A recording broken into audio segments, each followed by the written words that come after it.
Coset of सब space W, सब group पढ़ा, देन कोसेट ऑफ सब ग्रुप पढ़े, सब रिंग पढ़े, उसके कोसेट्स भी हमने पढ़े. नाउ द कोसेट ऑफ सब स्पेस, अगेन सेम डेफिनेशन है, इसमें कुछ एक्स्ट्रा है नहीं इसमें. Coset of W, let W be the subspace of V over a field F for any vector V of capital V, the set V plus W. This is called the coset of W containing V. So V plus W जो है इस तरीके से V plus small w where small w belongs to capital W, जैसे हम AH लिखते थे same वही है. ठीक है, तो ये लेफ्ट कोसेट राइट कोसेट होता था, यहाँ पे कोसेट है. ये एक्चुअली अंडर एडिशन वो कहीं भी जा सकता है, अबेलियन होता है, तो हम ओनली लेफ्ट कोसेट से शो कर दें तब भी this is coset. Left coset होगा तो वो राइट कोसेट भी हो जाएगा. ठीक है, so we are just defining only left coset here, तो वो कोसेट तो है. So this V plus W is the coset of W in V containing V small b, क्योंकि small b is always in V plus W, like A belongs to always in AH.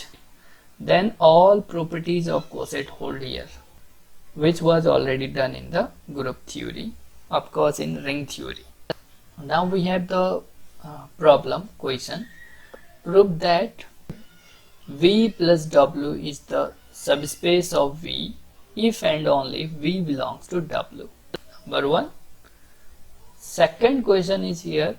Prove that V1 plus W is equal to V2 plus W if and only V1 minus V2 belongs to W. This A and B property of the coset of W are generally used in the linear algebra. तो ये दो property तो हमें आना चाहिए.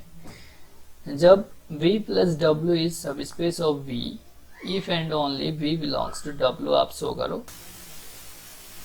यानी अगर आप ग्रुप थ्योरी में जब जहाँ पे हमने प्रॉपर्टीज ऑफ कोसेट कराया है, अगर आप ये देखो, ये लास्ट प्रॉपर्टी होगी वहाँ पे, आई थिंक 8th प्रॉपर्टी इस टाइप से. जब हम इस प्रॉपर्टी को यूज कर रहे थे तो हम फर्स्ट प्रॉपर्टी और सेकंड प्रॉपर्टी का यूज कर रहे थे. तो फर्स्ट हमें उनका प्रूफ करना है. ये proof, so we know that the structure of B plus W. Now here first we to show here V plus W equals to W if and only V belongs to W.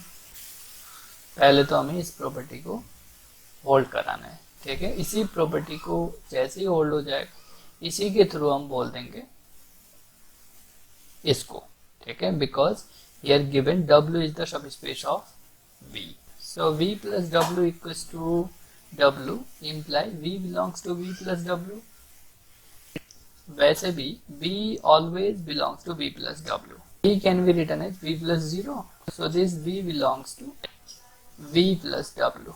क्योंकि B plus W में कैसे element आते हैं? V plus W के element. 0 तो W में हो गई. We are doing just like a AH equals to H if and only if A belongs to H. We know V belongs to V plus W. तो B plus W के equal में W है.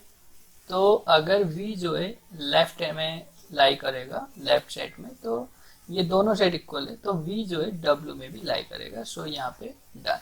Now conversely, so let V belongs to W, then V to show here V plus W equals to W.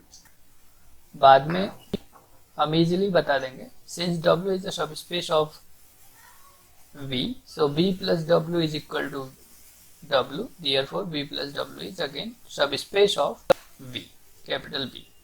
So यहाँ पे देख, अगर V W का है तो हमें इसको इक्वल दिखाना है. तो हमें क्या करना है? V plus W is subset of W and W is the subset of V plus W show करना है. So ये हमने लिख दिया. So now let एक एलिमेंट ले लेता हूं मैं V plus W का और उसको दिखा देता हूं मैं W में.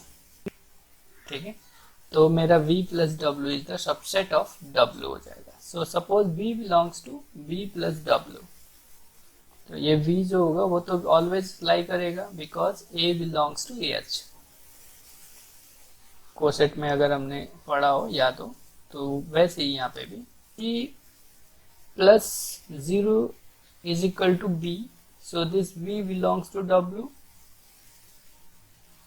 ओके, देखो v जो है v प्लस w में है, क्योंकि अगर v बिलोंग कर रहा है तो b कैसा होगा, b प्लस 0 टाइप का होगा, और b plus 0 is equal to v हो रहा होगा, तो ये v जो है w का भी है। So it imply v plus w is subset of w। v belongs to w, why so b belongs to w, इसलिए मैं यहाँ पे हम कर रहे हैं क्योंकि हम एज्यूम करके चल रहे हैं कन्वर्स पार्ट प्रूफ करना है, तो v जो है w का v है, ठीक है। whenever v belongs to b plus w, ये तो ऑलवेज होगा ही, और we know b belongs to w भी है, so b whenever b belongs to b plus w, so b belongs to w, so b plus w is subset of w, ठीक है। ये by the given here since b belongs to w, direct भी लिख सकते हैं और imply भी करा सकते हैं, तो हमने अभी इम्प्लाई करा दिया क्योंकि हमें इसको एक का सबसेट दिखाना था। नाउ नेक्स्ट, अब मैं क्या कर रहा हूँ, एक w से लेता हूँ और इसको v प्लस w का एलिमेंट हम शो करते हैं। Suppose w belongs to w and v belongs to w, ये तो गिवन है, कोई दिक्कत नहीं है।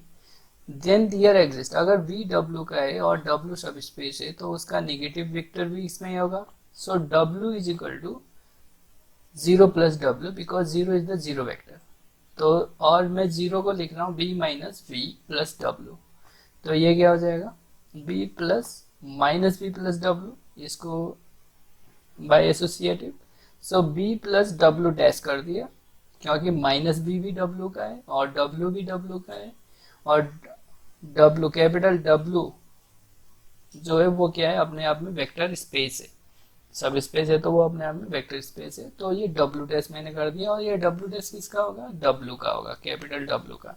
सो v प्लस w डैश, और ध्यान से देखो v किसका है, w का है, और w डैश किसका है, वो भी w का है, गिवन है ये तो। w डैश अगर v w का है, v का भी है, ठीक है, जो वेक्टर स्पेस कैपिटल V है उसका भी है, लेकिन W डैश जो है वो मेरा W का है capital, so B plus W dash belongs to B plus capital W, therefore this W belongs to B plus capital W, why so, because this W dash belongs to W belongs to W था और ये आ गया W belongs to B plus W में, so W is the subset of B plus W, so W is the subset of B plus W, इसको number second डाल दिया, so from 1 and 2 V plus W is equal to W, thus V plus W equals to W if and only V belongs to W, इसको number third डाल देते हैं। Now let V belongs to W, चलो इसको skip कर रहा मैं, direct यहाँ से देख लेते हैं हम, तो हमने डायरेक्ट थर्ड को यूज किया जिसको हमने थर्ड डाला है यहाँ पे, v plus w is equal to w if and only v belongs to w, okay, ये शो हो चुका है। नाउ डायरेक्टली बाय दिस, इसको थर्ड नंबर डाला था, by directly by this, since w is the subspace of v, so अगर w subspace है v का, so v plus w with the subspace of v, and if and only v belongs to w, so we are done, so this is proved, okay। तो ये थोड़ा सा, ये third के बाद आप इसको स्किप कर दो directly, because we already proved the result b plus w is equal to w if and only b belongs to w, इसको जैसे प्रूव किया हम यहीं से डायरेक्टली ये जो हमने पूछा था, ये वाला जो प्रॉपर्टी जिसने पूछ रखी उसका प्रूफ कर लेंगे। सेकंड हमारा प्रूफ था ये सेकंड प्रॉपर्टी था v1 plus w is equal to v2 plus w if and only v1 minus v2 belongs to w, this is just like a ah is equal to bh if and only ab inverse belongs to h, ठीक है। तो b plus w is coset है, we know b1 plus w is equal to b2 plus w. सो इसमें हमने क्या किया, minus b2 को add कर दिया दोनों तरफ, सो this will B this one. So b1 minus b2 इस, क्योंकि b1 b2 जो भी है अंडर एडिशन अबेलियन ग्रुप बनाता है, तो b1 माइनस b2 कर दिया इसको. So this will be 0 vector plus w. Since 0 belongs to w it will be w. और यहाँ पे क्या आया, v1 minus v2 plus w is equal to w. So अभी अभी हमने रिजल्ट प्रूफ किया है.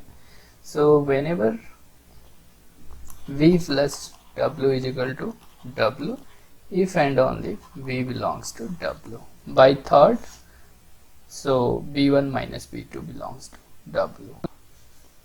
ठीक है. Then conversely, if this belongs to this is if and only if. So this imply this. If this imply this, then this imply this. This imply this, then this imply this. Then the b is proved. Now quotient space.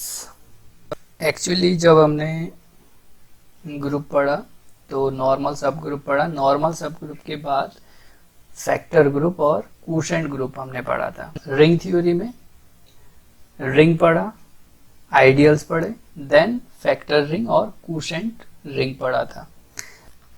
But यहाँ पे vector space में जैसे ही हमने सब space पढ़ा, यहाँ से हम direct with the help of subspace we can direct define the quotient space. क्योंकि जो भी सबस्पेस होते स्पेस जो होते वो सारे जितने भी सबस्पेस होते वो just behave like a normal की तरह बिहेव करते या आइडियल की तरह बिहेव करते.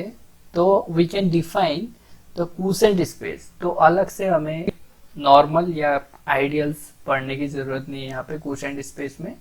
तो जो भी सब स्पेस होंगे उसी का हम फैक्टर स्पेस या क्वोशेंट स्पेस डिफाइन कर सकते हैं.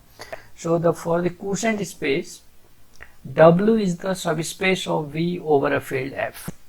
Then the set V upon W, which is the collection of all left cosets या cosets V plus W such that V belongs to capital V. These form a vector space over the field F under the following two operations. One, vector addition, which is like this: b1 plus w plus b2 plus w is equal to b1 plus b2 plus w. And scalar multiplication, we are taking an element from the field F and vector from the v by w. So a into b1 plus w is equal to a v1 plus w. So जब आप इसको well define show करेंगे, ठीक है, vector addition and scalar multiplication को आप जैसे well define show करोगे, जैसे आपने रिंग थ्योरी में किया है, वैसे ही आपको यहाँ पे इनको वेल डिफाइन शो करना है. वेक्टर एडिशन के लिए आपने क्या किया था, plus function from v by W cross v by W two v by W जो होगा वो हमारा क्या होगा, वेल डिफाइंड होना चाहिए. It means v by W में कैसे एलिमेंट है, v1 plus w and v2 plus w. दो एलिमेंट ले लो आप, v1 dash plus w, v2 dash plus w, और इसके इमेजेस आप इक्वल दिखा दो. अगर ये इक्वल है तो सेम जैसे रिंग में आपने किया था वैसे ही करना है. तो v1 दो ऑर्डर पेयर कब इक्वल होंगे, जब कंपोनेंट इक्वल होंगे. v1 plus w equals to v1 dash plus w and v2 plus w is equal to v2 dash plus w. इस तरीके से यहाँ से हम दिखा देंगे, अगर ये इक्वल है तो हम दिखा देंगे v1 plus v2 plus w is equal to v1 dash plus v2 dash plus w. ये जैसे ही आ जाएगा, so addition is well defined. Similarly, scalar multiplication क्या होता है, the function from f cross v by w to v by w, यानी a comma v by w में कैसा element होता है, v प्लस w टाइप का. ठीक है, तो आपने दो एलिमेंट लेने हैं इसके, suppose b comma v dash plus w. तो a is equal to B हो जाएगा और b plus W is equal to B dash plus W हो जाएगा। ठीक है, तो यहां से हमें दिखाना है a v plus W is equal to a v dash plus W. Clear है? जैसे ये आ जाएगा, so scalar multiplication is well defined, so this is done. तो उसके बाद वेक्टर स्पेस की सारी प्रॉपर्टीज को होल्ड करानी है, क्योंकि अब नया स्पेस आ रहा है आपके पास, क्वोशेंट स्पेस। तो जैसे ही आपने ये कर दिया, ऑपरेशन तो वेल डिफाइन हो गए। नाउ आपको v1 property, v2 property and v3 property hold करानी है। It means v over w under addition अविलियन होगा, देन स्केलर मल्टीप्लीकेशन तो हमने कर ही दिया, इसका रेफरेंस दे देंगे। Then third one is properties of the vector space, v1 v2 v3, ये तीनों प्रॉपर्टी होल्ड करा देंगे आप। इसमें 5 प्रॉपर्टी है, इसमें 1 है, इसमें 4 प्रॉपर्टी है। अब यहाँ पे बात आती है कि what is the zero vector, zero vector of quotient space b by w। Zero vector of b by w will be w। ठीक है, this w is the zero vector of quotient space b by w। b by w का जो भी zero vector होगा w होगा। Negative minus b plus w is the negative vector of b plus w in b by w, of course where small b belongs to capital B। ठीक, for example let v equals to r cube, then w is equal to a1 a2 a3 belongs to v where b is r cube and a3 is 0। ये जो है third component जो है वो 0 है। सो b by w क्या होगा, we know the structure of b by w, element of v plus w, this belongs to r cube. यहाँ पे हमने r क्यूब को b से डिनोट किया, so this belongs to b। So a1 a2 a3 plus w is equal to w, okay, this is w whenever a3 equals to 0। w में कैसे element है, जब भी a3 is equal to 0 हो रहा है वो w में आ रहा है, जब भी a3 0 होगा वो आइडेंटिटी यानी जीरो वेक्टर हो जाएगा b by w का। तो whenever a3 equals to 0, so it will be the zero vector। w is the zero vector of b by w। तो नेगेटिव के लिए of course minus a1 minus a2 comma minus a3 plus w is negative vector of this. whenever a3 is non zero then done. अगर a3 0 भी हो गया, अगर a3 0 हो गया तो ये w के इक्वल आ जाएगा। ठीक है, और w का नेगेटिव वेक्टर, w तो जीरो वेक्टर है, w का नेगेटिव वेक्टर इट सेल्फ होता है, वो w ही होता है। तो इस केस में भी वेदर a3 0 और a3 नॉन जीरो, दोनों के केस के लिए it will B negative of this one, this is the negative vector in the b by w। तो इस तरीके से आप क्वेश्चंस कर लेंगे इसके। तो इस तरीके से क्वोशेंट स्पेस के भी कुछ एग्जांपल आप कर सकते हो। जैसे हमने रिंग थ्योरी में क्वोशेंट रिंग के लिए किया था वैसे ही करना है, और प्रॉपर उसी वे में आपको यहाँ पे क्वोशेंट स्पेस के लिए करना है।